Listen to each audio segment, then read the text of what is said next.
Hola y bienvenidos.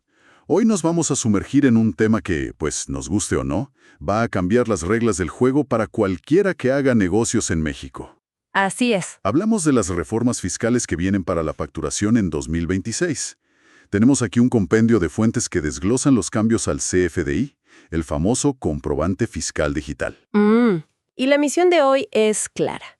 Vamos a traducir este lenguaje fiscal, que a veces es indescifrable, en una guía práctica. Dejemos de lado los artículos por un momento. Sí, por favor. Queremos saber qué significa esto en el día a día, en la trinchera. Y sobre todo, ¿cuáles son los nuevos riesgos? Es la mejor manera de verlo, porque la verdad, lo que estamos viendo es un cambio de mentalidad total por parte de la autoridad. ¿A qué te refieres con un cambio de mentalidad? Pues hasta ahora, la gran preocupación de un negocio era que la factura fuera técnicamente correcta. Claro que el RFC estuviera bien, los sellos válidos, los números cuadrados. Exacto. Eso era el 90% del trabajo. Para 2026, todo eso es apenas el punto de partida. Es lo mínimo indispensable. Ok. La nueva pregunta que te va a hacer el SAT, la pregunta de fondo es, ok, tienes este archivo XML, pero ¿la operación que ampara realmente existió? Y me imagino que la carga de la prueba. Recae 100% en el contribuyente. Completamente. De acuerdo. A ver, desempaquemos eso porque suena como el cambio más grande de todos. El concepto que salta en todos los documentos es la verificación de la materialidad. Justo. Es un término que suena muy técnico, pero si entiendo bien, la idea es que ya no es suficiente con tener la factura. Ahora hay que tener toda la historia que hay detrás. Exacto. La factura, digamos, deja de ser la prueba reina y se convierte solo en el inicio de la conversación. Ajá. Y lo que es fascinante y un poco preocupante es el poder que se le da a la autoridad para hacer esta verificación. Los documentos mencionan el nuevo artículo 49 bis del Código Fiscal. ¿Y qué dice? Faculta al SAT para hacer lo que llaman visitas rápidas o de verificación. Visitas rápidas. ¿Cómo son? Pues imagina esto. Llega un auditor a tu oficina, pero no para ver tu contabilidad en los libros, ¿ok? Llega para ver si tienes los escritorios, las computadoras, el personal o el inventario para haber dado el servicio o vendido el producto que facturaste hace, no sé, 3 meses. Espera un momento. Déjame entender la implicación. ¿Estás diciendo que pueden suspenderte la capacidad de facturar ahí mismo, en medio de la visita? Sí. Sin esperar a un juicio o una resolución formal. Eso suena drástico. Es que ese es el punto más crítico, el riesgo operativo más grande de toda la reforma. Vaya. El documento es muy claro. La autoridad puede ordenar la restricción temporal de los sellos digitales desde el inicio de la visita si ve inconsistencias. O sea, te bajan el interruptor del negocio. Literalmente. No puedes vender, no puedes cobrar.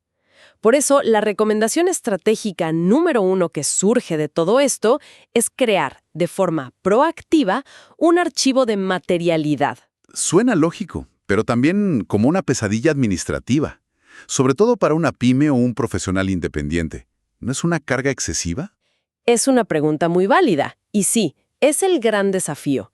La carga es fuerte, pero el riesgo de no hacerlo es peor. Claro. Pensemos en ejemplos.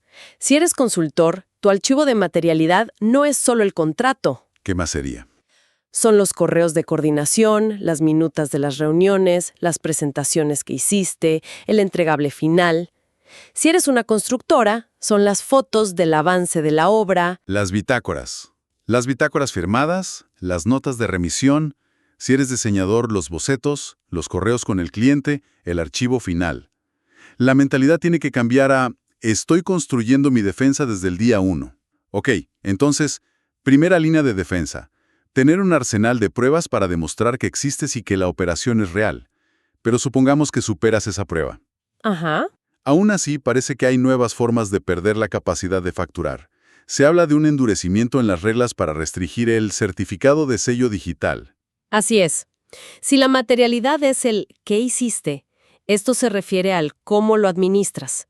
Y los criterios son mucho, mucho más estrictos. Por ejemplo, Una nueva causal de restricción es emitir facturas por montos que superen 4 veces el promedio de tus ingresos declarados. Es una bandera roja automática para la autoridad. pero a ver, ¿qué pasa con una startup o un negocio que está creciendo? Y de repente gana un contrato enorme. Su facturación se va a disparar, pero de forma legítima. Ese es un excelente punto. Y un riesgo real. ¿Podrían caer en ese supuesto solo por tener éxito? Podrían. La medida busca frenar lo que ellos ven como facturación desproporcionada, que asocian a esquemas de fraude. Para un negocio legítimo en ese caso, la clave va a ser, de nuevo, la materialidad. Volvemos a lo mismo. Si pueden demostrar con un contrato sólido y toda la evidencia que ese pico de ingresos es real, podrán aclararlo. Pero el tema es que, mientras lo aclaran, podrían tener los sellos restringidos. El problema es la interrupción del negocio. Y no solo son las grandes cifras. Uno de los puntos que más me llamó la atención es que un simple error administrativo, algo que antes se arreglaba fácil, ahora es causa directa de restricción. Este es un cambio fundamental en la severidad. El ejemplo del documento es clarísimo. Equivocarse en la clave del tipo de comprobante, como poner ingreso en una nota de crédito. Exacto. Poner I en lugar de E. Eso ahora es causal de restricción inmediata del sello. Antes, a lo mejor era una multita o una corrección. Ahora te apagan la máquina de ventas por un error de captura. Es pasar de una multa a un paro total de operaciones. Totalmente. Incluso leí que la inactividad se penaliza, lo cual suena raro. Si no haces nada, también hay problema. Sí, y esto tiene una lógica muy específica detrás. Si un RFC no emite ni recibe facturas en los últimos 3 años, se vuelve una causal de suspensión. ¿Y por qué? El objetivo es limpiar el padrón de contribuyentes. Quieren eliminar empresas cascarón o inactivas que a veces se usan para esquemas de evasión. Es una medida de higiene fiscal, pero puede afectar a alguien que constituyó una empresa, nunca la usó y la dejó ahí. Entendido. Los riesgos a nivel estratégico son claros. Demostrar que existes y no cometer errores que te dejen fuera. Pero, ¿cómo cambia esto la talacha, el día a día de facturar? Ahí los errores pequeños se pueden acumular. Ahí es donde la reforma se vuelve un campo minado para la operación diaria. Hablemos de las cancelaciones y los catálogos. Empecemos por las cancelaciones. El cambio más radical es el tiempo. El plazo para cancelar una factura de un ejercicio anterior se cierra, definitivamente. ¿Cuándo? En el mes de la declaración anual. Para una factura de 2025, el último día para cancelarla es en marzo de 2026 para empresas o abril para personas físicas, y se acabó. Descubres un error en una factura de 2025, ya es muy tarde. Demasiado tarde. Y la consecuencia si se te pasa la fecha. Una multa. Y no es pequeña. Va del 5 al 10% del valor del comprobante. Imagina una factura de 1.000.000 de pesos. Te puede costar 100,000 pesos el no haberla cancelado a tiempo. Justo. Y aquí es donde la tecnología se vuelve el gran vigilante. El SAT va a usar, y esto lo dice el documento, algoritmos de inteligencia artificial para auditar masivamente el uso de los catálogos. Ah, el famoso catálogo de claves de productos y servicios. Siempre ha sido un dolor de cabeza, pero ahora parece que el margen de error es 0. 0. Ya no es un auditor humano revisando una muestrita de facturas. Es un algoritmo que compara en segundos la clave de producto que usaste contra tu actividad económica registrada. Claro, si eres abogado y facturas venta de equipo de cómputo, Se encienden todas las alarmas.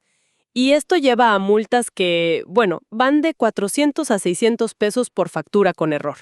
bueno, 400 pesos suena molesto pero manejable, pero intuyo que el verdadero peligro no es para quien emite la factura con la clave mal. Ahí diste en el clavo. ¿Qué le pasa a la persona que la recibe y la para? Me imagino que el impacto es mucho peor, ¿no? Exacto. La multa para el emisor es casi una distracción. El riesgo catastrófico es para quien recibe la factura. A ver, Y este es probablemente el punto más importante para la administración de cualquier negocio. Si un CFDI tiene una clave incorrecta, por ejemplo, la genérica no existe en el catálogo, sí, la 01010101. esa misma, o una muy vaga, la autoridad tiene toda la facultad para rechazar la deducción de ese gasto y el acreditamiento del IVA para el receptor. A ver si entiendo la gravedad. Yo le pago a un proveedor 100,000 pesos más IVA. Él me da una factura con una clave mal. Ajá. Yo ya pagué, recibí el servicio, tengo el comprobante. Pero para el SAT, ese gasto de 100,000 pesos nunca existió y ese IVA de 16,000 nunca lo pagué. Exactamente así. La operación puede ser 100% real, pero un error técnico en una clave del catálogo la vuelve fiscalmente inútil. Pierdes la deducción, pagas más ISR y el IVA se vuelve un costo directo. Correcto. Esto cambia todo. Ahora el área de cuentas por pagar no solo revisa montos, tiene que ser experta en los catálogos del SAT para no aceptar una factura que luego será un problema carísimo. Es un cambio de paradigma total. Entonces, con todos estos riesgos, ¿cómo se puede preparar una empresa o un profesional? ¿Los documentos proponen una especie de plan de acción? Sí, y se puede agrupar en 3 áreas de control. La primera es la forma. ¿Lo técnico? Exacto. Antes de pagar cualquier factura hay que implementar una validación rigurosa. La clave de producto es correcta. El método de pago. El uso del CFDI. Y algo que muchos pasan por alto. Revisar constantemente en el portal del SAT que un proveedor no haya cancelado una factura sin avisar. ¿Cada cuánto recomiendas hacer eso? Una buena práctica es hacer una conciliación cada 15 días, para no llevarse sorpresas a fin de mes. Ok, la forma es la higiene técnica. Luego está el fondo, que nos regresa al tema de la materialidad. Correcto. El fondo es tener siempre a la mano tu archivo de materialidad, contratos, correos entregables. Y aquí se añade un paso vital, validar a tus proveedores. ¿Cómo? Antes de hacer negocios, y periódicamente con los actuales, hay que verificar 2 cosas. Primero, su opinión de cumplimiento positiva. Y segundo, que no estén en las listas negras del SAT, el famoso listado 69B. ¿El de las empresas fantasma? Justo, contratar a alguien de esa lista es comprar un problema fiscal garantizado. La autoridad va a asumir que eres cómplice. Y finalmente, el tercer pilar es el control. Suena a procesos internos. Totalmente. El control es tener políticas documentadas. Por ejemplo, ¿por qué se canceló una factura? No puede ser porque sí. Tiene que haber un registro. Se canceló por error en precio. Se sustituya por el folio X. Y ligar la nueva a la cancelada. Asegurarse de que el nuevo CFDI esté relacionado con la clave 04 sustitución. Se trata de crear una bitácora de cada movimiento, porque cada clic deja una huella digital que los algoritmos van a analizar. El desorden ya no es una opción. Para resumir entonces, la conclusión parece bastante clara. La era de mientras la factura timbre y pase todo está bien, se acabó. Terminó por completo. Los puntos que me llevo son, primero, la obligación de demostrar que cada operación es real con un expediente de pruebas, indispensable. Segundo, el riesgo enorme de que te apaguen la facturación por errores que antes eran considerados menores. Sí, un riesgo muy alto. Y tercero, la necesidad de una disciplina administrativa y documental, pues casi militar. Has dado en el centro de la diana. Esto es más grande que una simple reforma para recaudar más. Es un empuje, a veces un poco a la fuerza, hacia una transparencia casi total en cada transacción. Si un inspector del SAT entrara hoy a tu oficina y eligiera al azar una factura de un proveedor importante de hace 6 meses, ¿podrías juntar y mostrarle en menos de 1 hora toda la evidencia contundente, el contrato, los correos, los entregables, la prueba de pago, que demuestre que esa operación fue real, fue necesaria y se documentó a la perfección? ¡Wow! La honestidad en esa respuesta definirá tu nivel de riesgo o de tranquilidad fiscal para los próximos años.